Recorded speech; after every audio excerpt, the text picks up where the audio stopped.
We found that money in Islam always had intrinsic value. The value of the money is in the money, and it is a value created by Allah, who alone can create wealth. We found the word dinar in the Quran. We found the word dirham in the Quran.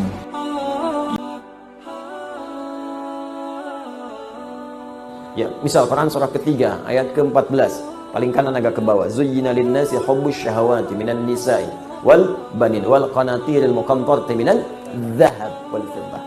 Ya, qanatir muqantarah itu ada harta yang punya nilai intrinsik, berharga. Yang kalau dikumpulkan punya nilai. Jadi ada harta yang punya nilai intrinsik, ada yang ekstrinsik. Intrinsik itu di dalamnya memang ada nilainya. Ya, sudah ada nilai, jadi nggak berpengaruh oleh apapun. Emas itu kalaupun pecah masih bisa dijual, ya. Tapi uang kalau sobek ya kertas kok. Nilainya berubah-ubah.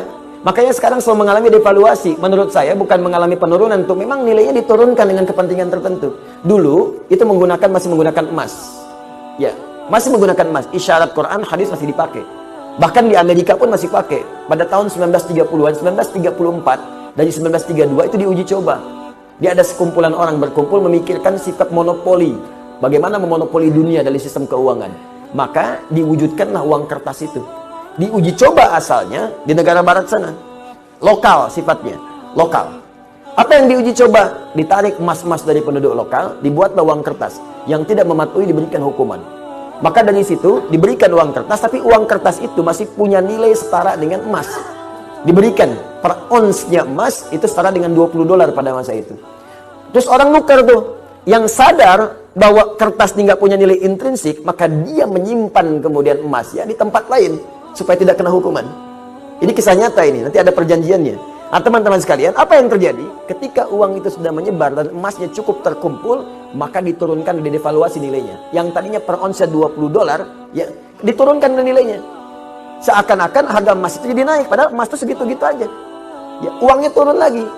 Jadi berapa? $35. Ya, nilainya terus bertambah. Jadi seakan-akan jadi mahal gitu.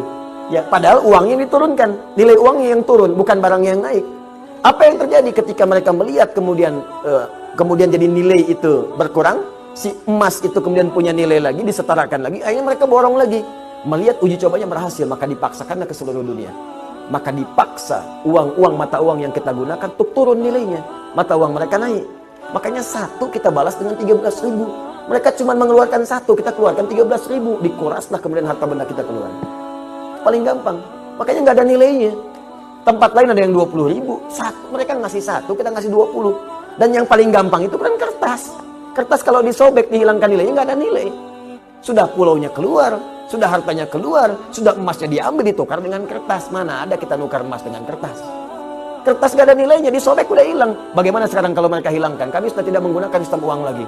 Sementara harta benda kita sudah pindah. Apa yang mau kita sesali kemudian hari? Nah, makanya ini bahasa, ini ilmiah ya, ilmiah. Kalau mau diskusi silahkan. Ini ilmiah. Jadi kita diskusi. Nah, makanya dulu Bung Karno ketika membuat uang itu konsultasi pada ulama. Dan ulama mengusulkan tetap berikan nilai intrinsik di uang kertas itu setara dengan emas, sekian ons misalnya. Ya, sekian gram, supaya ada nilainya. Kalau enggak, itu jadi kertas. Itu sempat dipakai. Coba belajar sejarah yang baik. Cek lagi ke belakang. Dulu nilai uang kita itu ada setara dengan emasnya. Belakangan kemudian dihapuskan, jadi kertas saja di situ. Makanya nilainya semakin melemah. Sebetulnya bukan uangnya yang lemah, bukan bendanya yang naik, uangnya yang dilemahkan. Kalau bendanya segitu-gitu aja, tempe kan gak berubah segitu-gitu juga. Cuma nilai uangnya melemah, seakan-akan tempenya naik, padahal keratnya segitu aja. Akhirnya tempe pun disesuaikan dengan uang. Ya kan, 2.000 tebel, 1.000 tipis gitu kan. Ya, 500 udah tipis dibelah.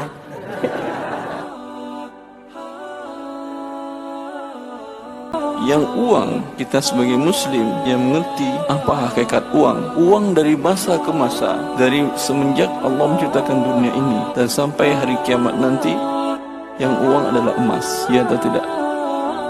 Tak pernah turun nilainya. Karena uang itu ukuran standar untuk menilai harga barang dan jasa.